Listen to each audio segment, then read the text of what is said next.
Good morning! Today, maaga nga pala akong gumising dahil today ang aking last day sa work ko dito ngayon sa Villaverde. Ayan nga at may nalalaman pa akong fit check. O yan, fit check ulit siya. Ngayong araw din pala ang aking first day as a solo living era ko. At sabi ko nga ay magkakaroon ako ng get ready with me video pero ayun nga, mukhang hindi ko alam kung paano.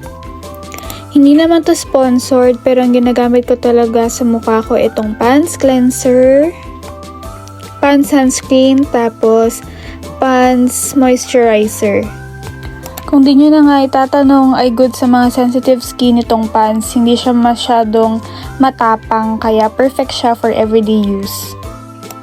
Gusto nga palang mag-thank you kay Tita Ned at kay CJ na nagdala nga ng pagkain ko for breakfast. Pasalubong nila from Baguio. Ito yung favorite ko. Gumawa din pala si Tita ng salad at saka itong fresh strawberries from Baguio.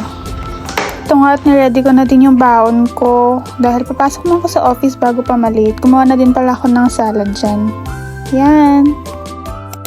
Marami nga ding nagtatanong kung saan yung apartment ko at for privacy purposes, hindi ko siya pwedeng sabihin pero somewhere in Nueva Vizcaya lang siya.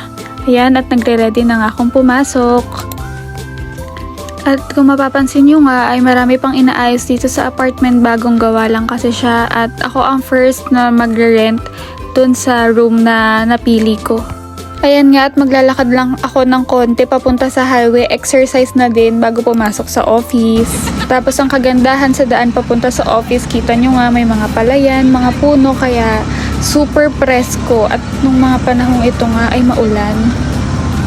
Bukod nga sa maulan ay super lamig din kaya naka-jacket kami. Ito nga pala yung ka-work ko guys. Super pretty niyan. Single and ready to mingle. Pinenta. Uy! Wala nga kaming sasakyan at kung makikita nyo nagko-commute kami papunta sa work. Pero naniniwala kami na one day makakabili din kami ng aming sasakyan. Sa mga oras na to nga ay patawa-tawa kami pero kinakabahan na kami dahil malapit na din kaming malate. Yun lang, ingat din kayo sa mga work nyo. Bye-bye!